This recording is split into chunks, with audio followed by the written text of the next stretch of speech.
Hey kids, it's time to get some SML podcast all up in that.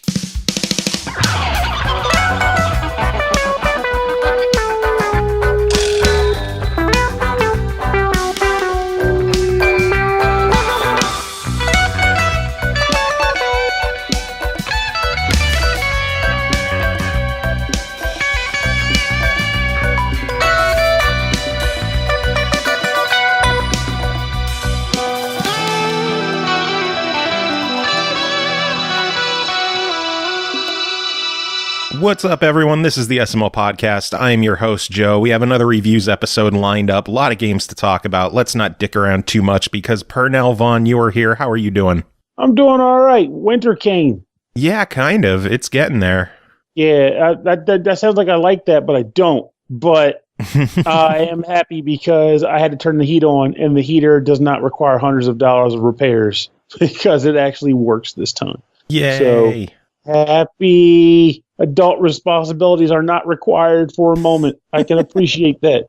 So as a result, we can talk about not so adult requirements, like playing games and how awesome they are. What have you been playing this week? Anything fun?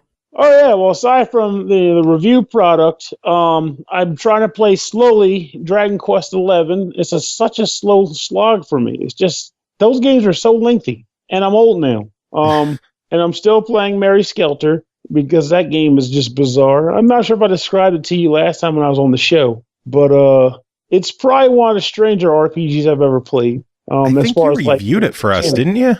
Not Mary Skelter, no. No? Someone did. I remember it came through, but I don't think I got the code for it. But that game, it's a strange game. You're rubbing blood on each other, and then the blood makes you happy, but also angry. And then when you get corrupted by the blood, you got to put another dude's blood on your blood to calm your blood. And then they do like some freaking like etchy thing where you rub blood on each other. And it's like, why would someone do this? But fortunately, you don't have to do it past the first time. It's like, okay, never use this feature again. I just want to play the awesome combat this game has. I don't need to be rubbing blood on no women's. I just want to play a fun game. All right. I'm not one of those, like, I'm not a vampire fetishist. I don't do that thing. But it's a great game, though. Have you been prepping for all the Halloween stuff that you're going to be playing? Yeah, actually, I played... That's what I forgot to mention. I played through... I'm in like another retro group that's not a part of the Halloween stuff I'm doing. And one of the game that they had me play for that one was Rocket Knight Adventures. So I played through that a couple nights ago. And oh, dear Lord, that game is harder than I remembered it. But it is beatable. And then I finished the game. It's like, now try normal mode. And I flipped in thinking... So they default you to easy in this game. What is this crap? And then I read up further and learned that they changed all the difficulties from the Japanese version. The Japanese version, easy is normal. So it was like, oh, it defaults you to quote unquote normal, but it's called easy here. And it would go on Japan went normal, like normal, hard, and something else, and then crazy hard. And it's like, boy. Okay, whatever makes you guys happy. Whereas in America, it's easy. It's children. Easy, normal, and hard. I need children. So you could probably be easy on that game. I definitely put it to work. Like, you die a bit, but it's one of those games where, like, I pretty much that's how all the old classic games were designed. It's like you play them and they're essentially short. If you were like a perfectionist, you could knock them out in like an hour or two. But they're designed around you dying and learning boss patterns and stuff like that. They limit your contingency, like, crap, time to start over. That 1 hour became 2 hours now, as you do the same stuff that you're familiar with. But once you get to that boss, you can try again to learn his pattern or not, and then have to do it again. But therein lies the rub. But still a great game. So loved. You know what game you should be playing? Apples to Applejacks? I was going to say a bunch of the games from our Halloween giveaway. Ooh, tell me more. Have you heard about our Halloween giveaway? Time to tell me. Well, for the 4th year now, we are doing a Halloween giveaway where all people have to do, this is really easy. All you got to do is email us, thesmlpodcast@gmail.com. Tell us the scariest thing that ever happened to you, and you could win a buttload of prizes. So that time I soiled my britches? Email it. You could win. I just might have to. Scariest thing ever happened to me. I woke up, went to school, and pissed my pants. That was scary and not a dream. How screwed up is that? I threw up on a girl in school. Oh, that would suck. Yeah, that was fun. Were you at least unconcerned about impressing her or anything? Because that would just make it unfortunate as opposed to also embarrassing and sad. Oh, I had no romantic interest. It was just pure embarrassment, straight up. Ah, good. Because I'm sure someone's listening right now and goes, oh, I see. It only matters if you're attracted to her. And I'm like, no, quite the contrary. But I think we can all agree that if it's just a person you're cool with or a fellow classmate and you do it's like, oh, no, I'm really sorry. Let me clear it up. I didn't mean to. Versus if you do it and it's someone that you actually like you had a crush on in grade school, your life is officially over in your head. I'm not going back to school anymore. My life is finished. Why was I ever born? So, why were you born? You were born to win this contest. Do you want to know why? Because the game list is insane. If you win, the grand prize winner, do you want to hear the prizes they win? I want to win them, so yes. Resident Evil 4, Resident Evil 5, Resident Evil 6, Emily Wants to Play 2, the entire Outbreak trilogy on both Xbox One and Steam. Outbreak? Yes, Outbreak, Outbreak the New Nightmare, and Outbreak the Nightmare Chronicles. They're like PS1 styled throwbacks. Oh, cool. Claws of Furry, Killing Floor 2, Dark Arcana the Carnival, Through the Woods, Think of the Children, and just to spice things up a bit, All-Star Fruit Racing. All of those are one prize? Yes, the winner takes everything. That's a lot of stuff. And we're not done. We might get more. That's some spicy meatballs. Yeah, I might have to write you my little story. And you know what? If you're worried that you might not win something, let me change your mind here, because every single person who enters the contest will win some kind of prize. Ooh, and that prize isn't shame, is it? No, it'll be one of the games that we already mentioned, because some of the games, you know, Resident Evil, we have 2 codes for. Emily Wants to Play, we have a ton of them. Outbreak, we have 5 per game. Killing Floor, we've got 4 copies. So everyone who enters will win a prize. You might win more than one, too. You never know. It depends on how good your story is. It's just the one person's going to win the whole enchilada. Yes, one person wins every single game. It could be me. It could be you. It could be you. But that won't be me because I'm the host. Oh, couldn't rig it for yourself, huh? No, that wouldn't be right. True. I'm here to treat you guys. But you're not a co-host. You're just a reviewer. So, fair game to you. If you have the best entry. That's right. Gotta think of something good. Oh, my life has full of horrible moments. I could totally drop some stories on you. That didn't sound as good as it should, but it's good in this instance. I have some horrible things that have happened in my life that were scary, and I can tell you all about them. I look forward to your awful, terrifying moments in life. Yes, sir. Don't mind if it do. But we should probably get to business. You got 3 games to talk about. You ready to get going? I did. I done soiled my knickers in shock and terror, and I'm ready to go. Sounds good. First game to talk about tonight is called Finding Light, developed and published by Joshua Keith, released October 15th on Steam for $9.99. Finding Light is a grayscale handheld-style RPG that follows the tale of Mary and her journey to find her partner, Abby, and solve the mystery of Heaven's Door. Pernell, what is Finding Light? Finding Light is, well, as you described it, a retro-styled top-down 2D RPG. And if you are familiar with an old game for the old Game Boy called Final Fantasy Legend, also known as Saga, one of the Saga games, then you will be well familiar with the world you're about to enter with this game, because it is totally an homage to that style of gameplay. Tell me more. So the idea is that you wake up in the starting village. It's like a foresty town, and Mary is, I guess, a fairy girl. She's like a fairy character who lives in this village. She's a nymph, and essentially you go on a quest to try to find your partner. And as you go on about that process, you start to meet people and go on a mission to pretty much try to enter a tower that is pretty much extended from the ground, beneath the ground actually, and into the sky. So you end up making friends, and those friends come with their own stats and different equipment requirements, but different equipment, limitations. So, for example, there might be a character who can use, mostly melee weapons like clubs or spears or whatever. And then other characters are primarily bent around like magic spells and the like, so their stats will be reflected upon that. You can equip weapons, shields, relics, which are pretty much like accessories, body armor, headgear, and then like similar to the old Final Fantasy Legend game, you have to equip your spells in this game. You don't learn them through leveling up or whatever. You have to equip them. So you can equip spells, you can equip techs. Spells cost you MP, and techs cost you a combination of MP and it's kind of funny. It should be TP, but the menu shows SP. So there's actually an item that says heals 15 TP. I'm like, what the hell is TP? Oh, they mean SP.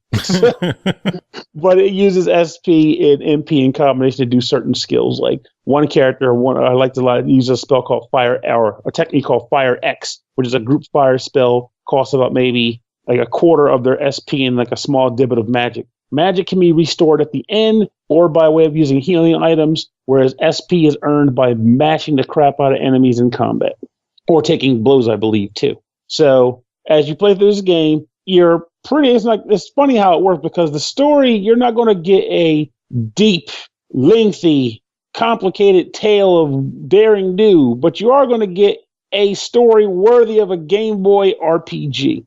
Characters will meet each other and just have an oddball reason. I'm going with you, and they come with you, and that is your party member. It's kind of nice about. I will say that even though I said the story is kind of light as far as like progress and depth, the writing is actually pretty funny. Like I like a lot of the dialogue that comes up, and this is apparently a sequel to another game that he did. And though there will be moments where things are happening, it's like, oh, they referenced the previous game. They don't necessarily leave you completely in the dark because they do have it written in certain ways. Like someone will be like, what the hell are you guys talking about? I go, oh yeah, that's the guy from such and such. I did this thing to them. And there's a character that you get in your party that kind of breaks the fourth wall who occasionally go, oh, I see how it is. She gets a cutscene and I don't. That's stupid. But, and I actually legitimately chuckle at that kind of stuff. My old ass chuckled at it. So I can't complain there. Combat is pretty fun too. Like you get into a situation where your characters are at the bottom of the screen facing up and they're like larger sprites of the enemies are on the top row looking down at you. And characters you select all the commands in a row, but movement is done based on the agility of your party members and the enemies. So it does a comparison of the two as his players get their moves when they get them. And there's nothing complicated about the combat, but it doesn't make it bad by any means. It is very friendly and positive. So I love how I said friendly and positive because it's combat. There's nothing friendly about it. It's aggressive and haunting, but fun. Also, like Final Fantasy Legend, there is a character in your party that is considered a quote-unquote monster class. Monster class characters in these games have a certain they're special, whereas most characters get their gains and abilities from equipping items and skills. The monster character, i.e. Roxy, does not do that. Instead, every once in a while, an enemy will drop meat when you kill them, and it'll be like the meat of that monster type. And if you eat that meat, you become that monster, which means you get all of the spells and abilities that that monster had. And it also affects your stats as well. So your stats will go up and down depending on how that monster's base stats affect it. Wasn't there a mechanic like that in Final Fantasy Legend 2 on the Game Boy? That's exactly what I was talking about. Yep, the Final Fantasy Legend games, that was how monster classes worked. Monsters would eat food, but unlike this game, in Final Fantasy Legend, you didn't eat the meat and become that monster. It was this weird scaling that they did where if you ate the meat, you would go either further up a monster chain or further down, depending on what monster you were and the monster food that you ate. Like it does like a weird comparison thing. Whereas in this game, you eat the food and you become that monster. Like there's no guessing work involved. The downside to this, and not as far as like gameplay, but just visuals, is whereas in Final Fantasy Legend, the monster sprite would change to adjust for the monster you become. In this game, Roxy it looks like a dog. But if you go to your stat menu, it'll say she's a Medusa or a ninja or whatever you became. So it loses some of the aesthetic value by not having the sprite change. But the character itself does get the skills and stats. So the mechanic is there. There are light differences between the party members. So unfortunately, none of the party members, at least that I can notice, really get any particular unique skills with the exception of the occasional weapon that is only usable by them. Like Mary gets a harp at one point in the game early on. And the harp, I couldn't find anybody else that could equip it except for her. But when she equips it, she gets the sing ability, which she sings and bursts eardrums for light damage. Is kind of nice. So that kind of way is how you can get some unique skills on characters, is by unique equipment, which will quickly get outclassed, mind you. But for the most part, I felt like the characters were mostly the same. I stuck with the same 4 people for most of the game, which were Mari, Roxy, Stray, and Milady.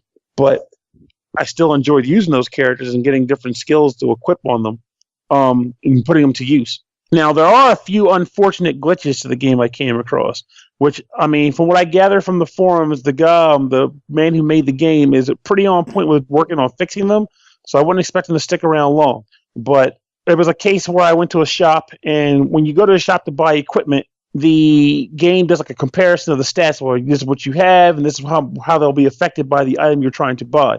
There was 2 cases in the game where I came across, actually 1 case. One instance in the game where I went to the store to try to do an equipment purchase, and it didn't properly compare the stats, and it was a pair of fast shoes or whatever. It's an accessory. There was also 2 moments where I wanted to go back to a location to make a purchase or go to see a thing, and when I tried to go through the doorway to progress, the door didn't work. So in order to go back, I had to take an alternate route to get there.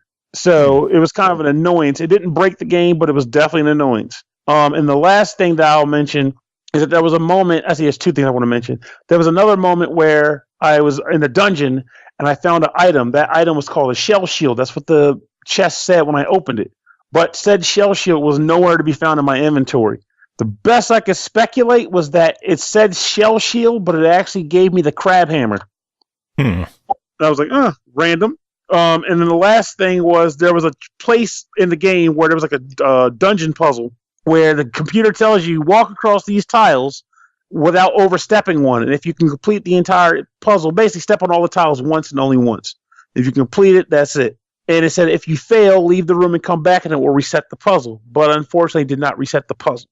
So I regretted not saving the game there. Again, it wasn't a game breaker because it was a bonus room or something.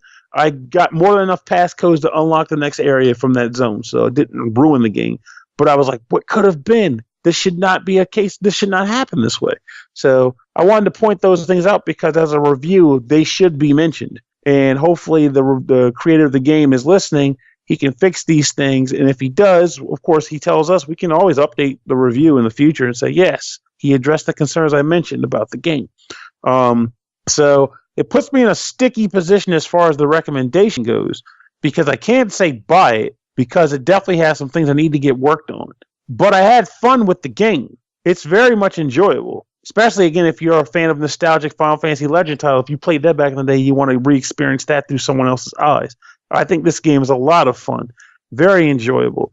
So would you call that a try or denied at that point? I would probably go with a try it. It sounds like there's a couple of minor hiccups, but he's working on it regularly. And even the problems you mentioned, they don't sound like deal breakers to me.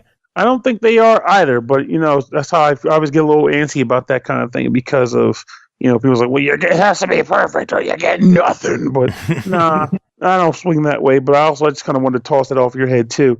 So I would definitely at least go with a try it then, because the game is definitely enjoyable. But I will say, if you're not a fan of retro style, because again, it's in black and white. The game even jokingly references that at one point, but it's in black and white, and it's classic bit sprite. So if you're going to complain about that, then this may not be for you. But if you actually have an appreciation for this, or you would like to see what those old people used to play back in the day, well, this is a pretty good example of that, I think.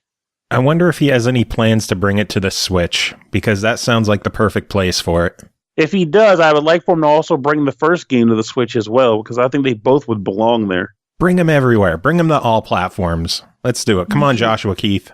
You should, man. Oh, one more thing. Get that OST available somewhere, because the music in this game is pretty good. Like I actually went looking for it online and couldn't find it. No. Especially that volcano theme is nice and poppy. But it's good music in the game as well. Cool. Sounds good. Everything sounds good because I'm saying it. Oh, God, I'm kidding. I'm not even close to arrogant. I can't even pull that off. Anyway, next game to talk about is called Battle Group 2, developed by Bane Games, published by Merge Games, released October 11th on the Switch for $9.99. A deadly new terrorist group has emerged. The Talon seeks vengeance for an unknown crime, commanding seemingly unlimited resources and striking against innocents with precision, efficiency, and brutal force. They take no prisoners, but neither do we. Pernell, what is Battle Group 2?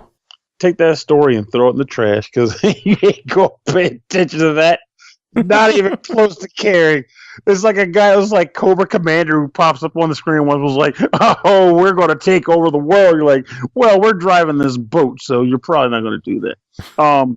But the gameplay, it's kind of like standing. I'm not sure what game I want to refer to it as, but think of a game. Can you think of a game where the vehicle kind of moves on its own and you're just protecting it? Moon Patrol, you control Moon Patrol, right? Blast Corps, kind of, because the truck's always moving and you just have to demolish the buildings around it. Let's go with that for sure then. Yes. So in this game, the boats move on their own. Like they just kind of progress forward. And as they progress, opposing vessels, planes, boats, more planes will come onto the screen and attempt to shoot you down, basically sink your ship. And the way you combat that is by either using the. Actually, I'll mention that later. But you touch the screen to fire a missile. So if you see a location where you want the missile to go, you touch the screen. The missile will be propelled from your ship into the target. However, there is a delay in the missile reaching the place you touch because, of course, the ship has to fire it, and it has to, velocity, has to take place, has to have a velocity, has to speed up. Boom, it has to hit the spot. So that means you have to kind of plan where your missiles are going to go and when they'll get there, like preemptive striking locations to hit planes and missiles as they show up. So it's got like a missile command vibe to it, where you got to plan ahead of where it's going. Bam, there it is, missile command. That's perfect. Yes. So that's exactly it. So as opposing enemies show up on the screen, and as you get further in the game, you'll deal with waves on top of waves of enemies. You'll have to pretty much gauge your ammo on your ship and fire your missile volleys to knock them out of the sky, because every vehicle you get has a certain amount of ammo it can hold. And if you run out, you have to wait for it to reload. So if you end up just kind of firing your missiles willy-nilly, you'll find yourself unable to fire back as missiles are coming at you at a rapid pace. You get access to a sub-ship as well. So there's the main ship that you get, and there's like a secondary ship you can purchase as well. And the way that ship works is it comes with sub-weaponry. So it's basically like saying having two different types of guns. And those guns have recharge times. So the idea is like, hey, I'm dealing with more than I can handle right now. You touch the icon or icons on the ship, and they will fire their sub-weapons to support your main ship. And then you have to wait for them to recharge and reload before you can try again. Both of these things, both these ships can be upgraded by using oil drums that you earn through combat in the main game. As you hit targets without missing, for example, you perform streaks, and the more streaks you perform, the better your gains as far as oil production goes, which is kind of an odd concept, but whatever. You produce oil, and then the oil is used to upgrade the ships, i.e. things like the defense, the health of the ship, so how many hits it can take, and like the number of bullets you can fire before you have to reload or as it reloads. And then in other cases, you might have to reload, like we could upgrade the recharge time of the sub-weapons. In addition to those things, you also get access to two other abilities, which you'll probably rarely, if ever, use for a reason that I'll mention shortly. You get an EMP. And EMPs, once you activate them, will destroy all the missiles in the area. So it's pretty much like a get-out-of-jail-free card. And then the last thing is a time slowdown mechanic, where time slows down, and you can kind of pick things out of the sky until the time slow wears off. So it's another option to get out of jail free, save your butt. However, unfortunately, all of these things cost oil. And oil takes a long time to amass. This game, I think, was designed to grind. Like, really grind. So, to give you an example, the second ship you can get in the game costs 400 barrels of oil. After 6 stages, I generally end up with like 300 or so, but then that means you have to also upgrade other stuff. So the first ship you want to upgrade it, of course, So as you're upgrading the ship, you don't have any oil. So essentially, you're going to be spending a lot of time either trying to amass oil to upgrade the weapon or upgrade the ships or to buy new ships. And then if you want to buy an EMP, EMPs cost 300 oil. And then like the time stop also costs like 300 to 400 barrels of oil. So the game you'll take a while to acquire stuff, but that doesn't mean you can't enjoy playing it, what you've got. But Yeah. I have a hard time picturing anybody that ends up unlocking everything unless they're just really, really good at nailing those streaks, which they might be. I mean, that's kind of the point of getting good at this kind of thing, you know? I originally thought the game would be something that I was like wouldn't enjoy it so much, but it's actually a lot of fun in the sense of like, again, like since you mentioned it, missile command of preemptively gauging where missiles and planes are going to end up and popping them out of the sky as they reach the destination. There's like a nice bit of zen that you can get into when you start being able to say, okay, there's an airliner, there's a rocket jet, and there's a boat all moving at different speeds, and I can properly time all the taps and take care of business. Every once in a while, I meant to mention this too, you might see a passenger jet that flies across the screen as well.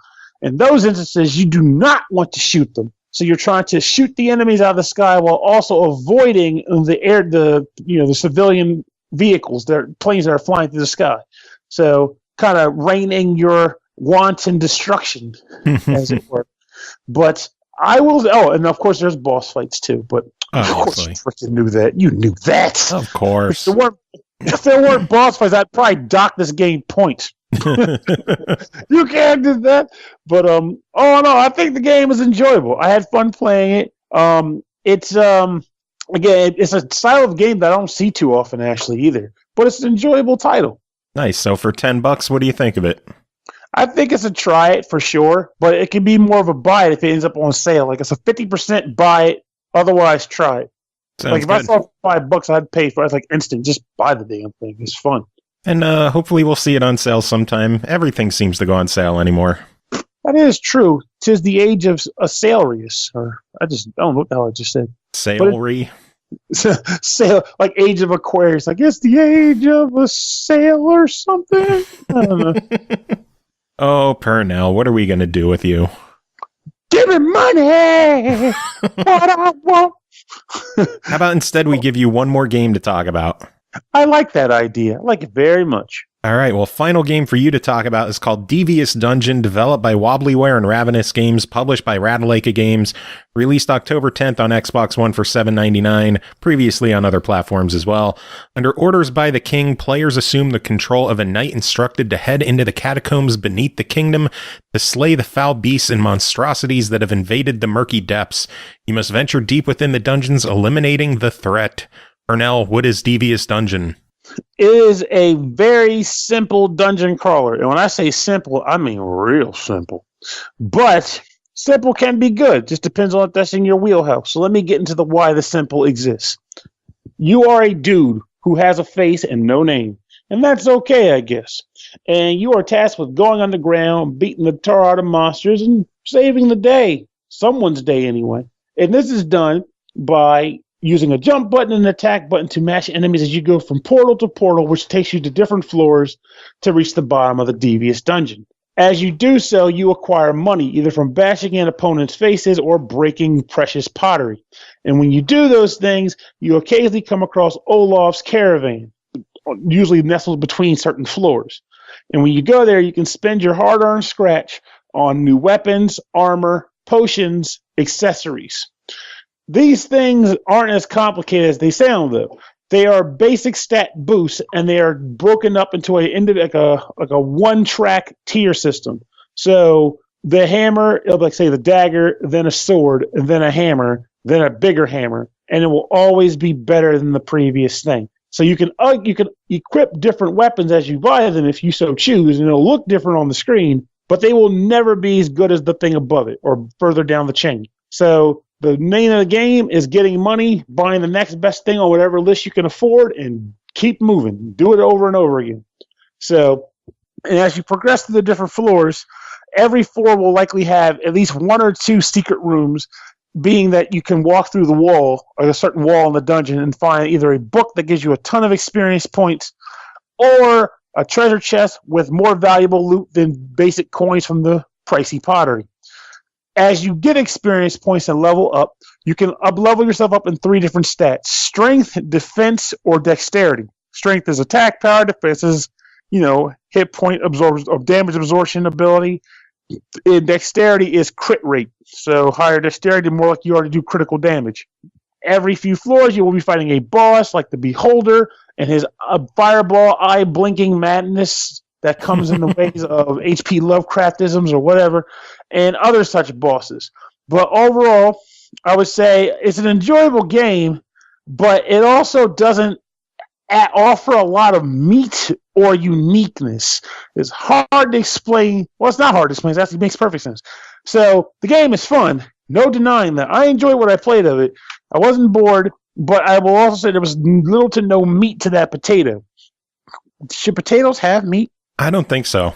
Well, this potato should have meat. Unfortunately, this game does not have very much meat on its bones. That's even better. That makes more sense. There you go. So it's a game where it's a fun enjoyer, so it can at least get a try it in the sense that it does what it needs to do and it's an enjoyable play.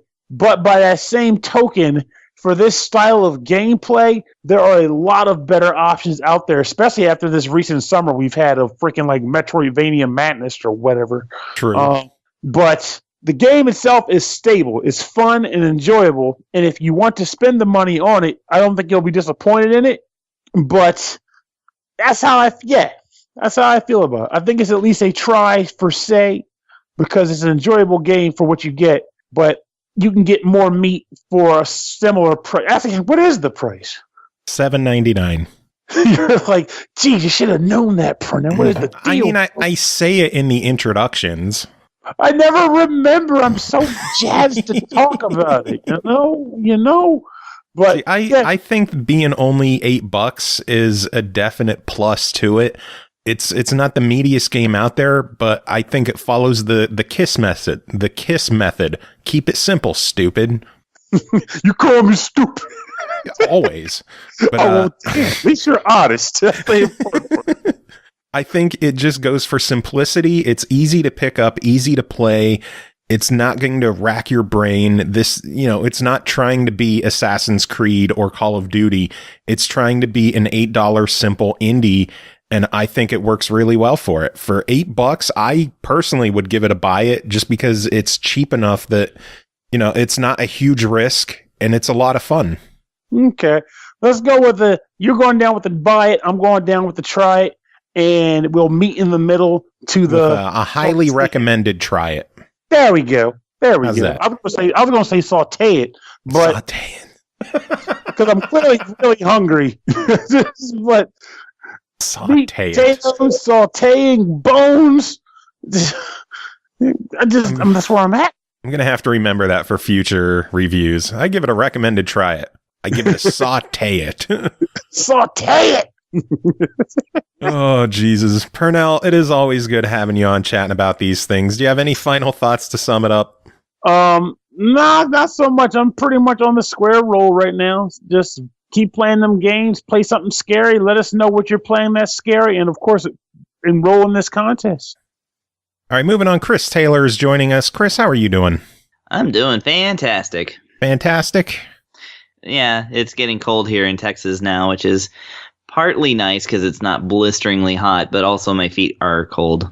Isn't cold for Texas like 85? Oh, I think it hit upper 30s. Oh, but, wow. So it actually got cold there.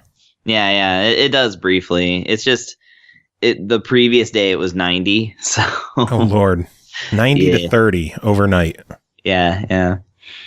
Fuck that. Yeah, pretty much. Oh my God. That sounds awful. Yeah, that's what it is in Texas. It's like it's not that it gets all that cold, it's that it happens so suddenly. Yeah, I guess that's, oh man. I can't imagine it getting that drastically different so quickly. Yeah. That's insane. There's the joke is that weather in Texas goes from 90 to 55 like it saw a state trooper. A good way to put it. Yeah. Well, at least the cold keeps you indoors and gives you more time to play video games though, huh? Yeah, exactly. Because you got 4 of them to talk about. You ready for these? Oh, yeah. All right, we're going to start things off with Fast Striker, developed by NGDevTeam, published by NGDevTeam and eastasiasoft. Released October 16th on PS4 and Vita for $6.99. Physical limited edition is available through Play Asia for $34.99 as well. 2D arcade shooting game with emphasis on scoring, originally developed for Neo Geo. Features 6 stages of excellent 2D arcade gameplay with over 40 unique enemy types, super smooth 3D scrolling backgrounds, huge CGI bosses, and it features the biggest megabit count ever since the beginning of Neo Geo games. Chris, how big is this game? It's so huge for a Neo Geo all the game. megabits. All of the I've never heard of a megabit as a unit of measurement outside of video game cartridges from the 90s. I honestly couldn't tell you how big a megabit is. It's bigger than a bit. It's sizable. Having a conversation with somebody today about how the word sizable doesn't really mean anything. But I mean, yeah, this one actually, I think you and I researched this one when I first got it. Is that it appears to be like maybe a Neo Geo game that was developed independently after the Neo Geo was a current system. Like we found like a 2010 release date, but that might have also been for Dreamcast because apparently this came out for Dreamcast too at some point. It's very mysterious. But is it good? Yes, it is. Anyway, next game. No. Okay, so regardless of its past, this is a top-down shooter in the bullet hell genre that, definitely when you load it up, like it has like a nice, bright, very modern HD looking splash screen for the intro. Apart from that, it's just basically, it's a classic game with, clearly set up for a vertical monitor display because it has a border on the sides, which you can customize somewhat. You have some to choose from. So, it's very much like, your Zerodiv or Hamster style, like arcade game. Port, but it actually tells you very little about the game in its original format. So it really presents itself as like a new product, which is probably going to look unusual when you first load it up because you're like, this is clearly an older game, but it says it's new. But that notwithstanding, it definitely plays like a Neo Geo shooter. It's got a really interesting style of, it's sprite based, bullet hell. You've got the ship, which is, got the tiny hitbox somewhere in there. So, bullets can kind of graze you a little bit and like it won't really affect you. Bullets are big and bright and colorful and multitudinous, which is a real word that actually does mean something. Does it? Yeah, it means lots and lots. Gotcha. Learning things. Multitudinous. You can win at Scrabble with it. Anyways. The thing I noticed right away on this one is that it presents you with 4 difficulty options. And, the actual options on this, I did mention it was like one of those other arcade games. But it actually doesn't have as many options for what you would consider the emulation. For instance, you cannot choose the amount of continues that you have, whereas, a Hamster or a Zerodiv game, usually you can choose like, infinite continues and just keep pumping quarters into it. Yeah. But this one, you right away notice that you have 4 credits, and that's basically, $2, $1, I suppose, if it's one of the cheaper games. It seems like it's a $2, 50 cents per credit kind of thing. So, and you have 4 difficulty options, which the interesting thing about those is that each one gives you a whole different style of playing, essentially. So your novice is going to play like your easiest difficulty is novice, and it's going to play like a lot like a lot of modern bullet hells in that like for instance, you have a special, like they call it a shield burst, but it's basically your bomb. It makes you temporarily, immune to bullets, and you get much faster, and your shots are much stronger. This one triggers it automatically if you have one available and you get hit. So instead of killing you, it just automatically uses your bomb so that you can keep going, which is very nice. Yeah. And the normal or original mode actually changes the ship. Each difficulty has its own ship, which is another cool. Yeah, you don't actually choose your ship and then your difficulty. Your difficulty and your ship are hand in hand. So original, plays more like a more classic kind of game. Like you do have to use your bombs manually. Enemies shoot more shots at you. And then, of course, this is a game that you play for score. So any enemy is going to drop a points bonus that if you're shooting, you have to go grab that bonus. But if you stop shooting, it will come to you. So it's one of those kind of balancing shooting and not shooting. And then in the later two difficulties, the next one of which is Maniac, it introduces a chain system whereby your ship actually temporarily changes and becomes stronger if you are able to maintain a chain of shots, enemies shot down without stopping, basically, for enough time. I didn't really get a chance to figure out exactly when and where power-ups happen, but it's, as you play it, it kind of just starts, like around the 100, 115 mark. You change into a green ship, and like your snotty green laser does more damage than your sleek blue laser. Like the green one looked more cloudy, so I was like, oh, it looks like somebody just sneezed on it. And then you have the difficulty of Omaku, I think is what they called it, which I don't actually know what that means, but I've seen it. Oh, Omaku, something. One of which them. Is it's one that looks like it was just like added into the bottom. Like it's much like the text is much smaller and the button is much smaller. I don't know. It looks weird. It's like they almost have it as a secret, but it's not a secret. Maybe it was originally. Yeah, maybe they were just like, it's one of those things where you like start to write happy birthday in like big letters, but you only have room for the two P's, and then you have to like draw that little Y like in the margins. That's what it looked like to me in the menu. But anyway, that one actually was my favorite because that's the one where as soon as you start, every enemy is dumping bullets onto you, and the whole screen like fills up constantly with bullets, and it maintains the other like options from Maniac and things like that. And I also really like that particular ship, which is interesting. And that's actually the other thing is that no matter what difficulty you pick, it's the exact same enemies moving at the exact same speed every time. The only thing that really changes are the bullets, your ship, and the amount of bullets. And then, of course, like I said, the different the chain system, gets introduced in the harder difficulties, and the novice difficulty is much more handholdy as far as automatic bombs and things like that. So, all this to say, the game is like, I think it's really cool to play on the various difficulty levels, and kind of see what play style works best for you.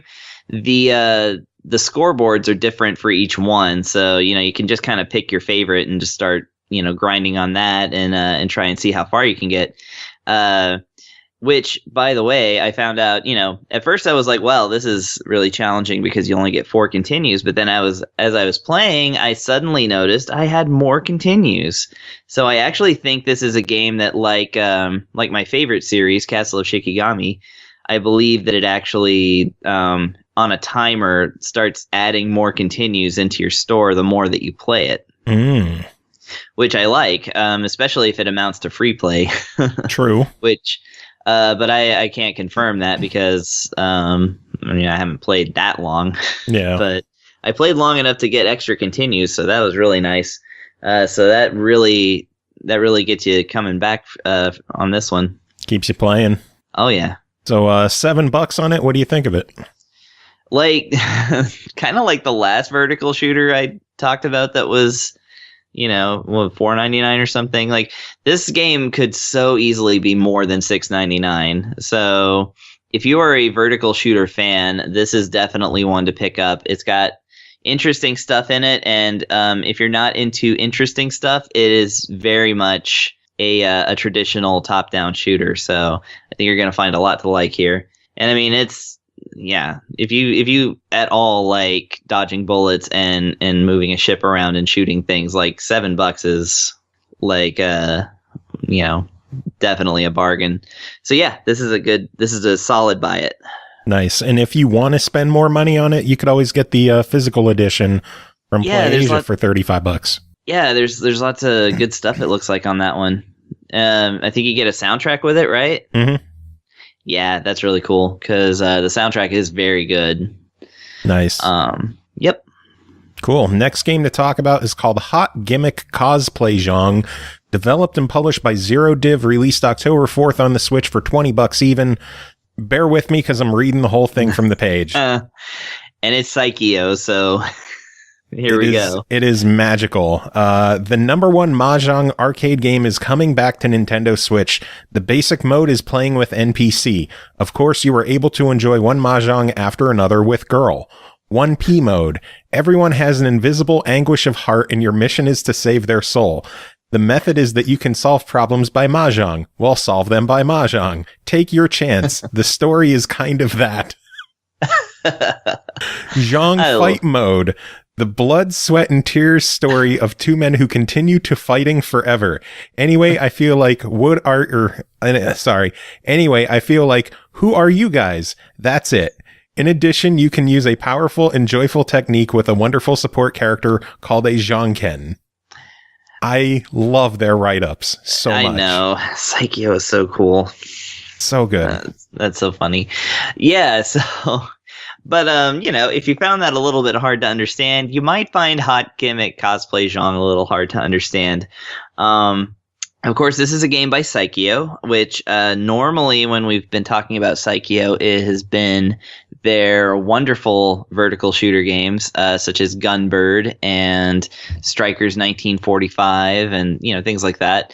Very much a staple of, arcade shmups. For lack of a better word. I like saying shmups. Screw all y'all that don't like it. Yeah, it's fine. It's a fine word. I love shmups. Yeah. So this is their take on mahjong, which is, of course, a traditional blah blah blah. It's a game. If you don't know what it is, it's basically cards but with tiles. And that is actually a pretty strong sticking point with this one, because this is an arcade game that was around originally around 1997, I believe. It had, I want to say, Japan only releases on PlayStation and PlayStation 2 as Taisen Hot Gimmick. But maybe it came over at some point. I don't know. Either way, this is a kind of classic arcade game in the sense that it came out in the 90s originally, meaning that there is no tutorial of any kind. Because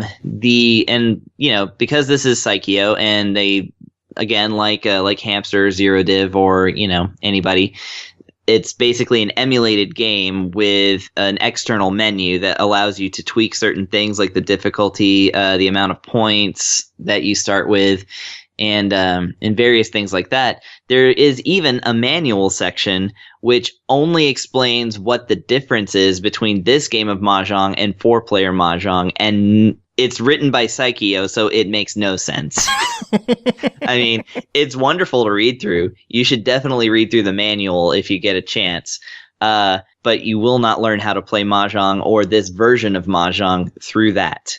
What I had to do after sort of, because I had a somewhat basic understanding of mahjong. I just knew that it was something where you match tiles together and kind of create a hand, a little bit like a card game I really like called Phase 10, which is sort of based on Uno, I think. It's just one of those things, like it's general card matching type stuff. There's plenty of games that are like that.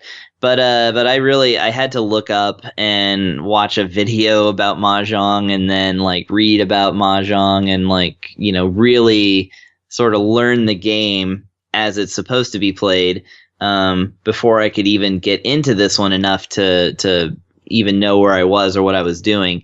And even then it does play slightly differently. So one thing about mahjong is that there are...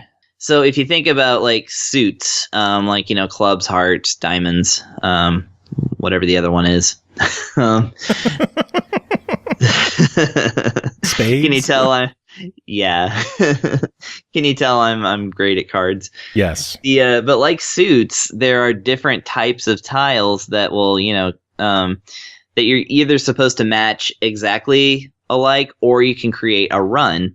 So like if you have like 1 dot, 2 dots, 3 dots, and 4 dots, that's a run of 4 in that kind of sequence. I think they call them sets in this one though, which confuses me because sets usually identical.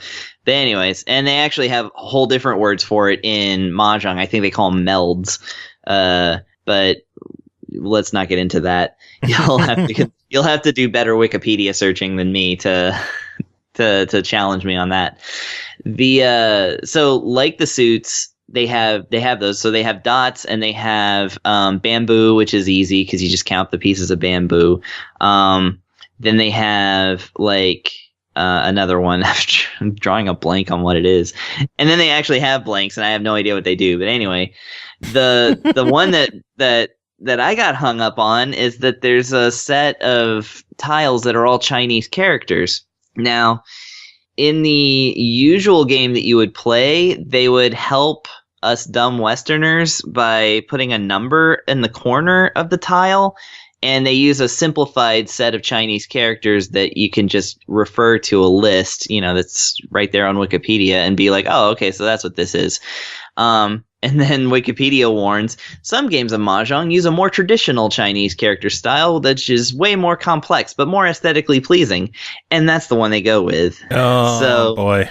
You have to memorize, like, what 1 through 9 is in this Chinese character set through kind of playing the game or just sitting there with Wikipedia and, like, trying to figure it out. So this is just like a whole afternoon for me of learning this game. Once I did, I actually started playing and collecting stuff. And actually there's like this whole other set of bonus tiles that I never understood, and that was probably to my detriment because I lost and I lost. And lost. And there's only 3 girls that you can challenge in this game, and they're all right there on the cover. They all have ridiculous storylines. Literally, one of them is a racist. That's their problem. She's an American and she hates Japanese people. Oh my God. She's in Japan and she won't hate you as much. It's assumed that you're a Japanese person when you're playing this. She won't hate you as much if you can beat her at mahjong. Which I'm like, a racist that only becomes not racist if you beat them at a Japanese game. Okay, whatever. It's amazing. The game is amazingly funny. So anyway, after so many losses, I finally started winning. I finally, pieced together enough things, to get my set. And I'm not going to explain to you how to get a set in mahjong. You just draw tiles until you get them, etc. You're going to have to, I don't have enough time to teach the game of mahjong here. You just have to do what I do and watch the 5-minute YouTube video. Anyways, so I started winning the games, and, but every time I won, they also won.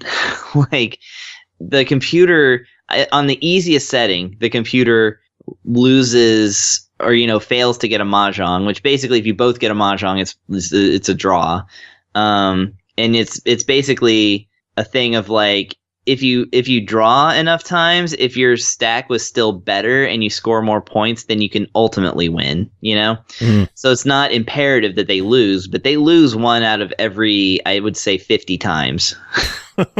Every other time they win. So it's kind of like you basically have to win like about 3 in a row and accumulate enough points to actually win against the girl.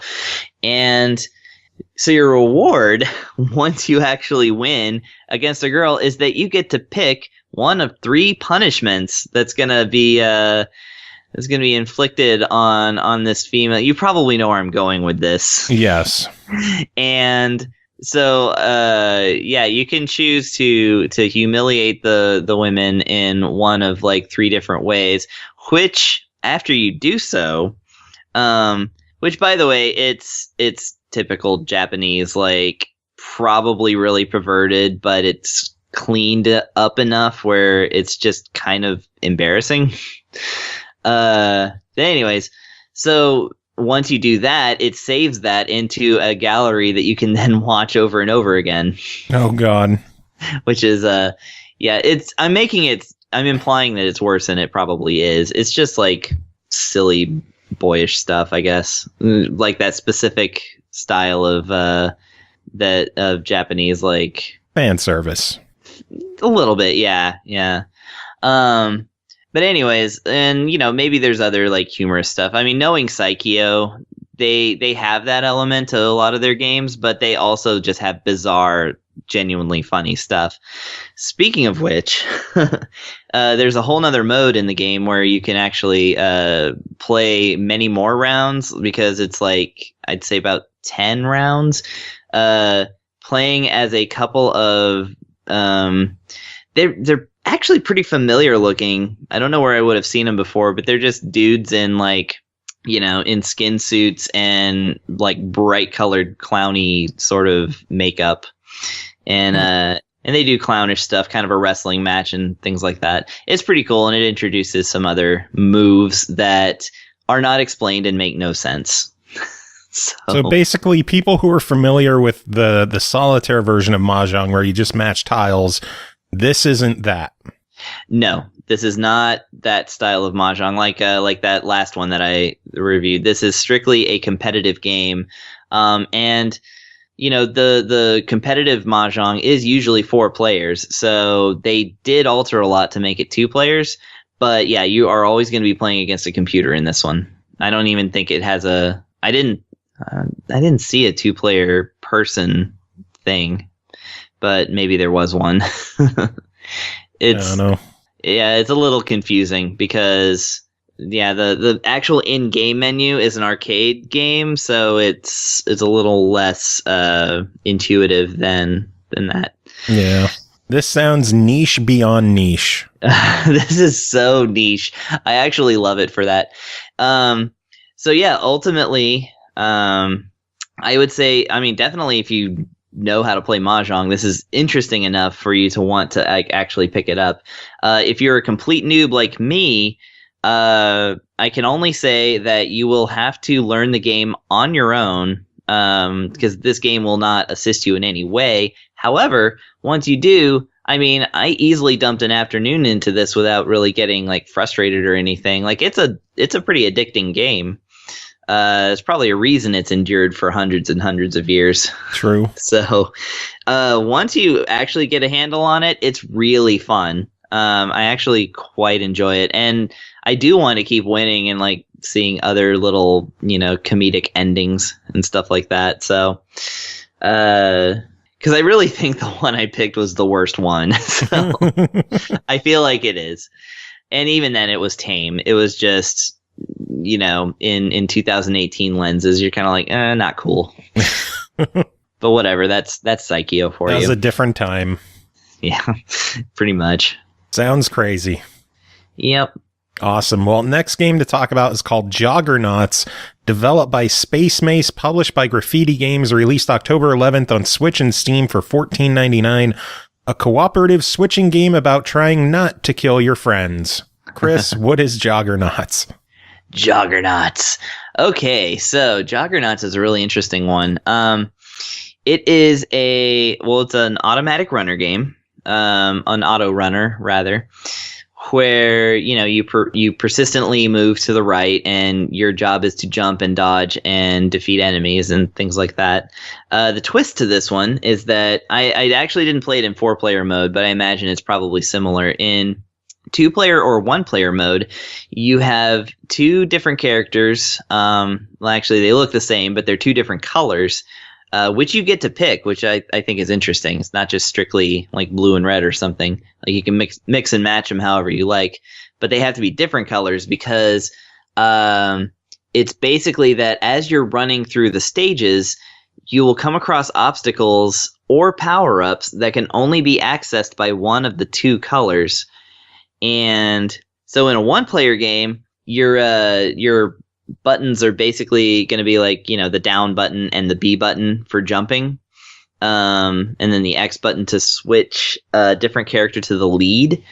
So to give a for instance, there is an enemy like within the first level that is, it's just kind of a pillar that is, let's say, purple. Let's say the colors are purple and red. So there will be a pillar in your way that'll be purple. Well, your purple guy has to be in the front in order to get through that. The red one will take damage, and if you take too much damage, then you have to start that section of the level over.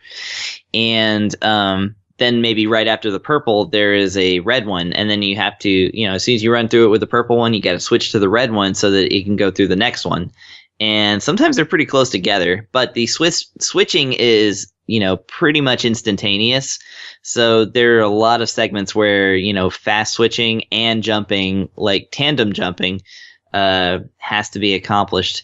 So I found this to be a very challenging game, 1-player. However, it seems like if you're playing with another person which, of course, this being the Switch, has instant multiplayer. That is to say, you could just hand the other controller over to the other person without having to do anything extra, which is very nice.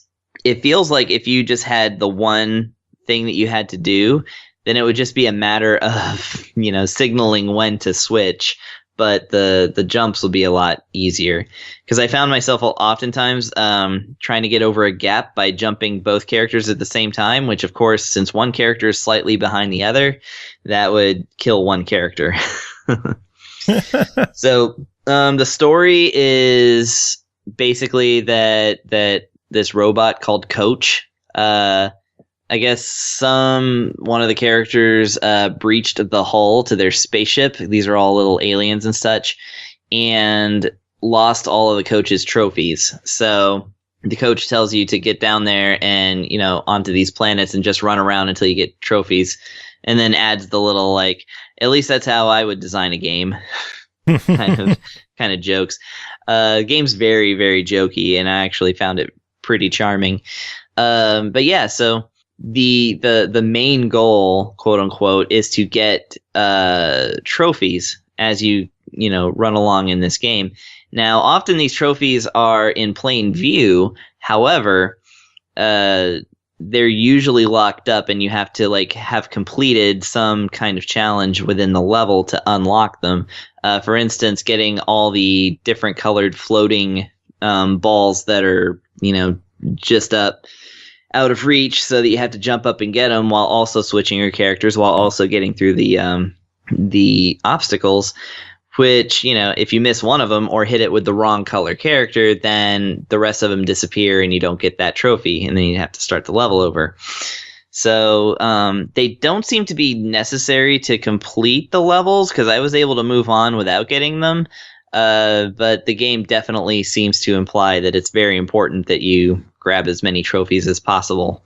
Yeah. So we got an auto runner with a color switching scheme, and also extra bonus challenge, in the sense of getting the trophies. And then there's, other objects and other things that you can do as well. So very intense. The craziest thing with this game is it sounded familiar when we got it. Like, I knew I heard the name before somewhere, and I figured, it was probably just in a press release. I played this one at MagFest. It was at their indie game showcase, and it was a blast playing with other people was just batshit crazy. This is definitely a game that you want to play with multiple people, if possible. That is exactly the feeling I got from it. I was like, man, if I had friends, this would be such a great game. And I love the visual style to it, too. It's got such an awesome hand-drawn feel to it. Yeah. I really like the characters. I like there's 2 different kinds of cats that you can play as. Space kitties. The art style is great. The music is great.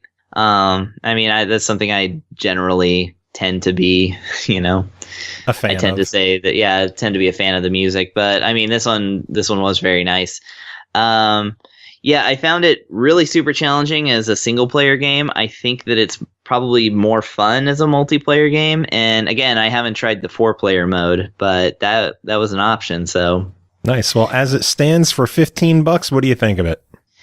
I think it's a solid $15 game. I think that if you're going to buy it, just make sure that you have friends and that they'll want to play it with you, because that sounds like that's going to be the most enjoyment you're going to get out of this one. Yeah, this was definitely one of the more popular ones at MagFest when I saw it there. There was always a group of people crowded around, laughing their asses off. It was really, really good stuff. Yeah. This is that kind of game. Nice. Well, we got one final game to talk about tonight. That is called Tricky Towers, developed and published by WeirdBeard, released October 11th on the Switch for $14.99, previously available on other platforms as well. With your brilliant robe and magic powers, it's time to build some tricky towers. Stack your bricks in this land of fable. Whose marvelous tower will be the most stable? Battle your friends and rise to fame in this frantic physics game. Chris, tell us about this one. I love that they wrote it. It sounds like a lot of fun. They wrote it in rhyming couplets. They did. That's delightful.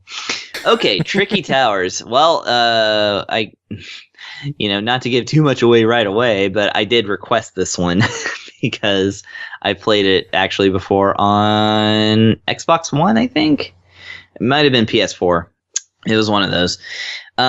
Tricky Towers. So this game, at first glance, appears to be a Tetris clone. You basically, you might look at it because it has the same style, the exact same style, Tetraminos. I always say Tetraminos. Tetraminos. I know, that sounds cooler. The same exact style Tetraminos as you would expect in a good old game of Tetris.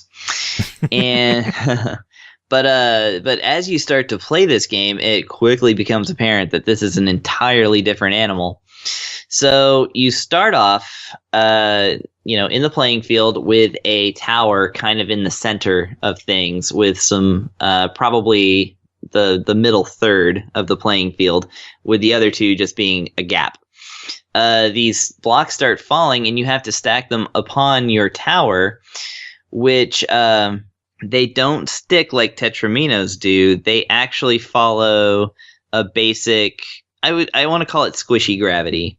So it's gravity, but in slow motion, and it's a little bit more malleable. It does follow a consistent physics engine, though. So if your piece is not quite on your tower exactly right, it's just going to fall right off. You want to prevent that from happening, so the idea is to build the most solid structure that you possibly can, and keep it from falling over. Obviously, if you just keep landing pieces straight up on top of each other, they're going to be flimsy and they're not going to hold up at all. Even if you make a structure that's like more solid, like that actually has more of a potential of like getting shaken up by other things. So the actual rules of Tetris sort of go out the window as you're basically trying to stack wide rather than tall, and you're trying to keep the pieces balanced in and of themselves and sort of interlock them in a way that they sort of go up and up, because going up is the point. Now the cool thing about this game is that it has so many modes. It has so many different ways that it uses this awesome little trick, and so you're inevitably going to find the one that's best for you. I mean, there's the trial versions, which are laid out like actual levels, and each one has a different challenge that you have to do, that they it's like either keep them stacked underneath the laser, use up all the pieces without going too high. Stack as tall as you can with the available pieces, different things like that. Mm-hmm. And then there's the 3 endless modes, which are my favorite. One is a straight up endless mode that is basically you just keep stacking on top of your tower as long as you possibly can.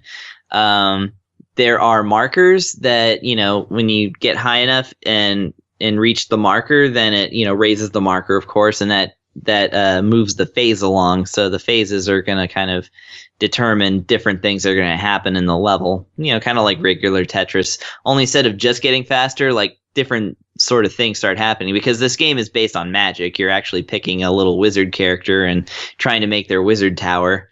I think they saw that one sequence in Sword in the Stone where, he's in that rickety tower that's falling over. I think they were like, we can make a game out of that using Tetris. Anyways, so, but yeah, sometimes your little wizard guy will cause one of the blocks falling down to become super huge. And then you have to maneuver that one. And if if you've been building too narrow, it's just going to fall right off. And the game's pretty merciful in the sense that you can actually drop off several pieces. It's usually 3. But sometimes it's usually 3 pieces that until you get a game over, which it doesn't actually fail you and give you a game over. It gives you the last piece, the top of the tower. And then you place that anywhere, and it then shows you a picture of what you built. So I like that in at least in the endless modes, there's no real way to lose. You just get a shorter tower out of the deal. Yeah. And of course, you can laugh at how inept it looks if you did badly. Which I've done many times in this game. Oh, yeah. It's more often than not, honestly, for me. So, you've got the one that's straight up endless, and you got the one that's based on a timer where there's a little a line turning your tower black and white that kind of just slowly goes up. And it's like you can drop as many pieces off to the side as you want, but if you don't build it upwards, then eventually that line's going to catch up with you and then you lose. Or you finish, I guess it's more accurate to say. And then there's another one where they add in like other blocks that you can't touch. Otherwise it will end your tower. And so, it's kind of like building around obstacles and stuff like that. And that one was the hard one for me. But they're all so fun. This game is so fun. And it's multiplayer as well. So you can challenge your friend to try and make a better rickety tower than you. And even better is the multiplayer's online. Oh yeah, that's a thing that's on Switch. I keep forgetting. How do you forget? Because I never play online. You should. It's a fun game to play online. I played with one of my Rock Band buddies, Victor. I played against him a few times and kicked his ass. Nice. Maybe when I get better at the game, I will feel more confident and will play other people online. I believe in you, Chris. Yay. Well, as it stands, $15. What do you think of it? Yeah, I think this one is going to go down as like an essential on any platform. On the Switch, though, of course, you have the ability to, play it portable and even have multiplayer portable. Built-in multiplayer. Yeah, exactly. Built-in multiplayer and, on the go, and it looks great on a TV. I mean, there's no way to lose here. You just go get it. This is like your next evolution Tetris style playing stuff. And then, of course, you got real Tetris through Puyo Tetris. So... True. Best of all worlds.